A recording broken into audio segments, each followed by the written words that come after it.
رضائی، شوکت تھانوی۔ جاڑے کا سفر، سائیں سائیں کرنے والی رات میں شائیں شائیں کرنے والی ٹرین میں شریک سفر بھی کون؟ زباں پہ بار خدایا یہ کس کا نام؟ مگر نہیں، ٹھہریے تو صحیح، نام کا بھلا ہم کو کیا پتا، نام تو نام صورت تک نہیں دیکھی تھی، البتہ اتنا معلوم تھا کہ حسین ہے اور بے حد حسین۔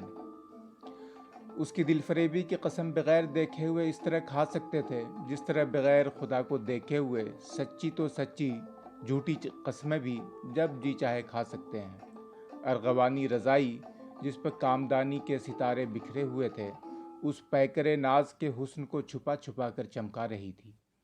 یہ رضائی لکھنؤ کی بنی ہوئی تھی، اس لیے کہ رضائی میں کامدانی بنانے کا سلیقہ اور سلیقہ سے زیادہ فرصت بھلا کسی شہر کو کہاں نصیب۔ کامنی گوٹ میں سلما ستارے کا وہ کام دیکھنے والوں کی نظروں کو جھپکائے بغیر نہیں رہ سکتا۔ قسمت ہو تو ایسی کہ مقابل والی سیٹ پر ہم کو بھی نہایت کشادہ جگہ مل گئی۔ صرف ایک مسافر کونے میں سکڑا ہوا بیٹھا تھا، جس کے پاس اوڑھنے کو کچھ نہ تھا، دھوتی کا پیچ کھول کر پیروں پر ڈال لیا تھا تاکہ دل کو یہ سمجھا سکے کہ ہم بھی کچھ اوڑھے ہوئے ہیں۔ اس شخص کو بیٹھنا ہی چاہیے تھا، اس لیے کہ اگر لیٹ جاتا تو واقعی سردی لگ جاتی۔ سردی تو خیر اب بھی لگ رہی ہوگی، مگر جتنی لگنا چاہیے اتنی نہ لگ رہی ہوگی۔ بہرحال اس شخص کے متعلق غور کرنے کی فرصت ہی کسے تھی؟ ہول ڈال کو کھول کر سیٹ پر اپنا قبضہ جما لیا اور غور کرنے لگے کہ آج کس کا منہ دیکھ کر اٹھے تھے۔ ذرا غور تو کیجئے، ایک حسین عورت تنے تنہا اور پھر لمبا سفر۔ لمبے سفر کا اندازہ سونے کے انداز سے ہو رہا تھا۔ کیسی بے فکری کی نیند تھی، واقعی جوانی سو رہی تھی۔ سچ مچ حسن حفاظت کر رہا تھا۔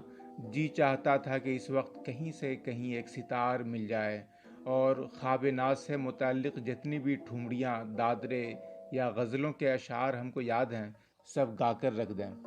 ایسا معلوم ہو رہا تھا کہ روح گنگنا رہی ہے اور ہم جھوم رہے ہیں، یا ہم جھوم رہے ہیں اور ہم ہی گنگنا رہے ہیں، یا روح جھوم رہی ہے اور ہم گنگنا رہے ہیں۔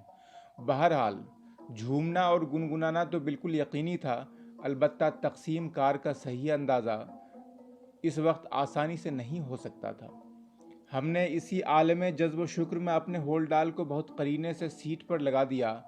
قرینہ سے مطلب یہ کہ ریشمی سوزنی جو پہلے سب سے نیچے رکھی ہوئی تھی تاکہ سفر میں خراب نہ ہو، سب سے اوپر بچھا دی تاکہ جب وہ اپنی دل فریب رضائی کا ایک گوشہ اٹھا کر اپنے ہوش ربا مکھڑے کو بے نقاب کریں تو بستر کی کم حیثیتی سے ہمارے متعلق کوئی ایسی رائے قائم نہ کریں کہ ہم کو اس رائے کے تبدیل کرانے میں خواہ مخواہ کچھ وقت صرف کرنا پڑے۔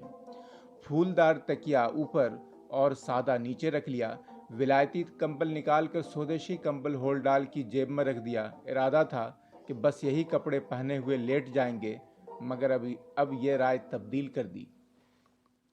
شب خوابی کے ریشمی سوٹ کی ضرورت نہایت شدت کے ساتھ محسوس ہوئی، ورنہ ظاہر ہے کہ وہ یہی کہتی اپنے دل میں کہ عجیب جانگو ہے جس کے سونے اور جاگنے کا ایک ہی لباس ہوتا ہے۔ ہائے، اس وقت ڈریس گون نہ ہوا، وہ اونی نہ سہی ریشمی سہی، مگر کچھ تو بہار دے ہی جاتا۔ بہرحال لیٹ گئے، رضائی کی طرف ہماتن متوجہ اور رضائی ہٹنے کے ہماتن منتظر۔ اس کا حسین ہونا تو خیر طے تھا، کاش حسن کے ساتھ ہی ساتھ ناقد خدا بھی ہوتا کہ تاکہ، مگر خیر یہ بات تو بہت قبل از وقت ہے، معلوم نہیں اس کے والدین اس نسبت کو بھی منظور بھی کریں گے کہ نہیں۔ لیکن ایک بات ہے کہ والدین کا تو کوئی سوال ہی پیدا نہیں ہوتا، اس لیے کہ وہ اس قدر آزاد خیال ہے کہ تنہا سفر کر رہی ہے، اور ناقد خدا بھی اس لیے کہ نہ تو کوئی بچہ ہے اور نہ بچے کا باپ۔ یہ بھی سمجھنے کی بات ہے کہ اگر اس حسینہ کی خدا نخواستہ شادی ہو چکی ہوتی تو ایسی حسین بیوی کو تنہا سفر کرنے کی اجازت مشکل ہی سے کوئی شوہر دے سکتا تھا، تو گویا اس کی شادی نہیں ہوئی ہے۔ مگر ایک مصیبت یہ بھی تو تھی کہ ہماری شادی ہو چکی تھی۔ مگر سنیے تو صحیح، اگر ہو بھی چکی تھی تو کیا؟ اول تو اس بیچاری کو اس کی خبر ہی کیوں کر ہو سکتی ہے، اور خبر ہو بھی تو دوسری شادی کوئی گناہ تو ہے نہیں۔ شفقت ماموں نے دوسری شادی کی تھی، پہلی بیوی میکے میں رہتی تھی اور دوسری بنگلہ میں۔ ان کو عدالت کی مقرر کی ہوئی رقم دی جاتی تھی اور ان کو سب کچھ ان کے بچوں کی بھی یہی بات ہے اور ان کے بچوں کی بھی۔ مگر صاحب یہ دھوتی اوڑھنے والا اور سردی میں سکڑنے والا مسافر بھی عجیب بے حس تھا، یعنی اس کو سونے اور سردی کھانے کے علاوہ گویا اس کی خبر ہی نہ تھی کہ عین اس کے سامنے ہی ایک فتنہ بیدار ہے اور فتنہ گر محو خواب ہے۔ حالانکہ از روئے قاعدہ اس بے بستر مسافر کو ہم سے زیادہ خوش نصیب ہونا چاہیے تھا، اس لیے کہ یہ پہلے ہی سے ان کا ہم سفر تھا، جن کے شریک سفر ہونے کی سعادت ہم کو اب حاصل ہوئی تھی، اور قرینہ یہ بتا رہا تھا کہ یہی سفر ہمارا حاصل زندگی بن کر رہے گا۔ لیٹے لیٹے ایک دم سے خیال آیا کہ یہ جو ہم سگریٹ پی رہے ہیں اس کا درجہ بیڑی سے کچھ یوں ہی سا بلند ہے، اور سب سے بڑا نقص اس کمبخت سگریٹ میں یہ ہوتا ہے کہ ناظرین کو اس بات کا اندازہ کرایا ہی نہیں جا سکتا کہ یہ سگریٹ ایک آنا پیکٹ والا نہیں بلکہ 2.5 روپے ڈبے والا ہے۔ اس کی لے دے کر بس یہی ایک ترکیب ہے کہ سگریٹ لبوں میں دبا کر اس کا ڈبہ آدمی اپنے ہاتھ میں لیے رہے۔ سگریٹ ایک سرے سے نہ پینا بھی اپنے کو بے وقوف ثابت کرانے کے برابر ہے۔ ظاہر ہے کہ وہ نہایت آسانی سے یہ سوچ سکتی تھی کہ جس شخص میں اب تک سگریٹ پینے کا بلوغ نہ پیدا ہوا ہو اس میں ایک عورت کی پذیرائی کا شعور کیوں کر ممکن ہے۔ یاد آیا کہ اٹیچی میں پائپ رکھا ہوا ہے، ایک دم اچھل پڑے۔ طبیعت باغ باغ ہو گئی، بلکہ پسلی پھڑک اٹھی نگہ انتخاب کی۔ واقعی پائپ اس قسم کے مواقع کے لیے نہایت آزمودہ چیز ہے۔ پائپ پینے والے کی طرف تو عورت اس طرح کشاں کشاں چلی آتی ہے جس طرح، خیر اس وقت کوئی تشبیہ یاد نہیں آ رہی ہے، بہرحال عورت پائپ کی طرف کھینچتی ضرور ہے۔ ہم نے بستر سے اٹھ کر فوراً اٹیچی میں سے پائپ نکالا، تمباکو کا ڈبہ برآمد کیا اور اپنے حسین شکار کے لیے پائپ سے مسلح ہو کر لیٹ گئے۔ معلوم نہیں اس قسم کے امتحانی مواقع پر سب کا دماغ اس قدر حاضر ہو جاتا ہے یا قدرت نے یہ خصوصیت ہم کو ہی عطا کی ہے کہ بلا کی سوجھ بوجھ ہو جاتی ہے، چھوٹی چھوٹی باتوں پر نظر فوراً پہنچ جاتی ہے۔ مثلاً اس وقت ہم کو خیال آیا کہ ہم روشنی کے رخ پر لیٹے ہوئے نہیں ہیں اور ہمارے چہرے پر اندھیرا ہے۔ اگر ہم اس رخ کو بدل دیں، یعنی تکیے کو اس طرف رکھ دیں جدھر فی الحال پائنتی ہے، تو چہرے پر روشنی پڑنے لگے گی اور دیکھنے والے کو رنگ نکھرا ہوا نظر آئے گا۔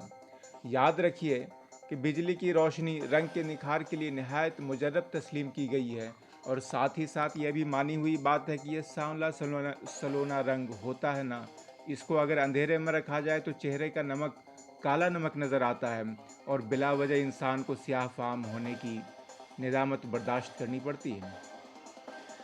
آپ سمجھ سکتے ہیں کہ یہ موقع اس قسم کی ندامت کا نہ تھا۔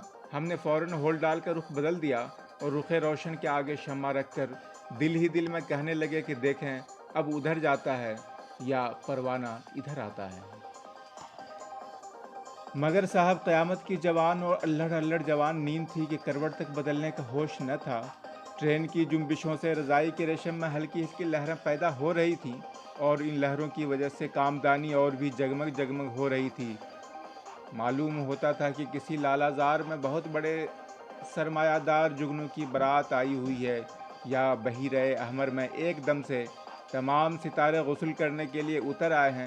مختصر یہ کہ رضائی جاگ رہی تھی اور رضائی والی تھی کہ کسی طرح جاگنے کا نام ہی نہ لیتی تھی، اور یہاں دماغ تھا کہ اس کے جاگنے کے بعد پیش آنے والے واقعات کے تصوروں کا گویا میلہ لگائے ہوئے تھا۔ تقریب ملاقات کی بے شمار تجویزیں ذہن میں آ کر رد ہو رہی تھیں۔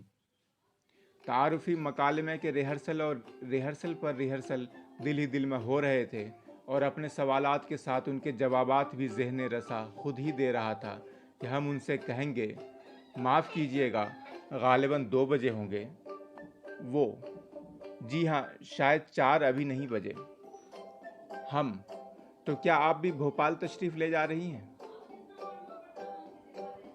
وہ جی ہاں بھوپال، مجھ کو وہاں کی ایک ادبی انجمن میں سالانہ اجلاس کی ایک نشست کی صدارت کرنا ہے۔ وہ جناب کا اسم مبارک؟ ہم مجھے کاشف الکلامی الہاپوڑی کہتے ہیں، روزنامہ غروب کا مدیر اعلیٰ ہوں۔ وہ اور آپ ہی کاشف صاحب ہیں؟ میں نے تو آپ کا نام اکثر سنا ہے، آپ کی کتاب شکور و نصیباً میرے کتب خانہ میں موجود ہے، بڑی مسرت ہوئی آپ سے مل کر۔ ہم جو الفاظ میرے جوف دماغ میں محدود تخیل تھے وہ آپ نے ارشاد فرما دیے۔ اب میں اپنے جذبہ مسرت کو معذور تکلم پاتا ہوں اور زبان بے زبانی ہی کو ترجمانی کا ذریعہ بناتا ہوں۔ وہ ماشاء اللہ، صرف قلم ہی میں جادو نہیں بلکہ گفتگو میں بھی وہی تحریر والا سحر موجود ہے۔ میں دریافت کر سکتا ہوں آپ کا یعنی اسم؟ جی ہاں، میرا نام ناہید درخشاں ہے۔ میرے والد خان بہادر تغرل خان کا نام آپ نے سنا ہوگا۔ اچھا، اور آپ کے؟ وہ جی نہیں، بس اور میرے کچھ نہیں، میں ابھی رضائی میں یکایک جنبش ہوئی اور یہاں ہمارا ریہرسل ختم۔ بالوں پر ایک ہاتھ پھیر کر دل ہی دل میں کہا، آخر آمد زپش پردے تقدیر پدید۔ مگر وہ جنبش کامدانی کے ستاروں کو جگمگا کر رہ گئی، ایک لہر سی آئی اور پھر سطح پر سکون سا طاری ہو گیا۔ مگر یہ اچھا ہی ہوا، اس لیے کہ ایک نہایت شدید غلطی کا فوراً احساس ہم کو ہوا کہ ہم نے یہ کیا غضب کیا تھا کہ سر پر ہاتھ پھیر کر بالوں کو درست کرنے کی کوشش کی۔ حالانکہ یہ بات ہم کو پہلے سے معلوم تھی کہ خواتین عام طور پر بنے سنورے بالوں کو پسند نہیں کرتی، بلکہ وہ مرد کے بالوں میں ایک مستقل زولیدگی دیکھنا چاہتی ہیں۔ روکھے سے بال تھوڑے سے الجھاؤ کے ساتھ اگر کسی مرد کے سر پر ہوں تو عورتیں اس کو آسانی کے ساتھ ادبی قسم کا آدمی سمجھ لیا کرتی ہیں، اور بنے ہوئے بالوں والے مرد کے متعلق تو یہ پتہ ہی نہیں چلتا کہ وہ کسی تھیٹر کا ایکٹر ہے یا کسی دفتر کا بابو۔ دوسرے یہ بھی دیکھا گیا ہے کہ الجھے ہوئے نیم پریشاں بالوں کے ساتھ پائپ بھی خوب سجتا ہے اور اس سے آدمی کے مفکر ہونے کا اندازہ ہو سکتا ہے۔ ہم نے بالوں پر 2 ہاتھ بے ترتیبی سے ادھر ادھر پھیر کر ان کو منتشر کر دیا۔ اس طرح دل پر سے یہ بوجھ اتر گیا کہ اب کم سے کم خوبصورت بلا کے ہیرو نظر آئیں گے، اور نہ حاکم پرگنا کے اہل مد اور نہ کسی کے اہل خانہ۔ دماغ تو ان احتیاطوں میں مصروف تھا کہ رضائی والے سربستہ راز کی مستقل طور پر کھوج تھی، تو کیا واقعی اس کا نام ناہید درخشاں ہوگا؟ بہرحال ناہید درخشاں نہ سہی، طاؤس رقصاں سہی، مہ کنعاں سہی، مگر ہوگا یقیناً کوئی نہایت ہی ادبی قسم کا کھنکتا ہوا نام، اور اس نام سے پہلے جب اس میں آنسا لگا دیا جائے تو واقعی یہی معلوم ہوگا کہ کامدانی پڑی ہوئی ارغوانی رضائی میں کامدار کامنی گوٹھ لگا دی گئی ہے۔ اس قسم کی شریک زندگی ایک شوہر کو کس قدر بلند کر سکتی ہے، اس کا اندازہ ہر ایک نہیں کر سکتا۔ حد یہ ہے کہ وہ شریک سفر دھوتی اوڑھنے اور سردی کھانے والا مسافر بھی نہیں کر سکتا، جو جمال ہمنشیں کی دولت سے مالا مال ہونے کے باوجود محروم تھا۔ دراصل یہ لوگ آدمی تھوڑی ہوتے ہیں، چوپائے ہوتے ہیں۔ مگر اس وقت ہمارا مستقبل ہمارے پیش نظر تھا، چمکتا ہوا، جگمگاتا ہوا، معطر، لطیف، حسین۔ بات یہ ہے کہ زندگی کا بہت بڑا حصہ اسی شرمندگی میں گزر گیا ہے کہ کوئی تقریب ہو، کوئی اجتماع ہو، کوئی محفل ہو، ہم اپنی اہل خانہ کو ساتھ نہیں لے جا سکتے۔ سب اپنی اپنی بیویوں کو چمکاتے ہوئے اور خود چمکتے ہوئے آتے ہیں، اور ہم واحد حاضر بنے ہوئے ہر جگہ نظر آتے ہیں۔ نہ ہوتی بیوی تو کوئی غم نہ تھا، مگر بیوی موجود اور ہم تنہا خلوت آباد و جلوت ویران، گھر میں عیالدار، باہر بے وارثے۔ بات یہ ہے کہ ڈرتے ہیں کہ کہیں غلط ساری باندھ کر پہنچ جائیں، کوئی بھونڈی بات نہ کہہ دیں، سر کے بال گواروں کی طرح کے نہ سمجھ لیے جائیں، ساری، جمپر، جوتے اور موزے کے رنگوں کا توازن اور تناسب مضحکہ خیز نہ ہو جائے۔ یہ تمام اندیشے محض اس لیے ہیں کہ بیگم صاحبہ کی تربیت بحیثیت ایک بیٹا کے ہوئی ہے، بحیثیت مس بابا کے نہیں ہوئی ہے۔ اسکول اور کالج میں پڑھی ہوئی نہیں ہے، ایسی بیوی کو محفل میں لے جانا کسی وقت بھی خطرے سے خالی نہیں۔ مگر اب انشاءاللہ العزیز یہ کمی پوری ہو جائے گی۔ اب ہم بھی سوسائٹی میں بیوی کا فر والا کوٹ اپنے کندھوں پر ڈال کر احباب سے سرخ روئی کے ساتھ بات کر سکیں گے، اور اب ہماری مسز کے بھی نقرئی، طلائی اور گنگا جمنی قہقہے پارٹیوں کے سبزہ پر زمزمے برساتے اور رقص کرتے نظر آئیں گے۔ ہمارے منہ میں سگار ہے، ہاتھ پتلون کی جیب میں، اور ٹہل رہے ہیں۔ وہ ایک حسین تیتری کی طرح اس صوفے سے اس صوفے پر اور اس صوفے سے اس صوفے پر اڑتی نظر آ رہی ہیں۔ ہائے کیا زندگی ہوگی! سوچتے سوچتے جسم کے رونگٹے کھڑے ہو گئے اور دل خود بخود گنگنانے لگا، میں چمن میں چاہے جہاں رہوں، میرا حق ہے فصل بہار پر۔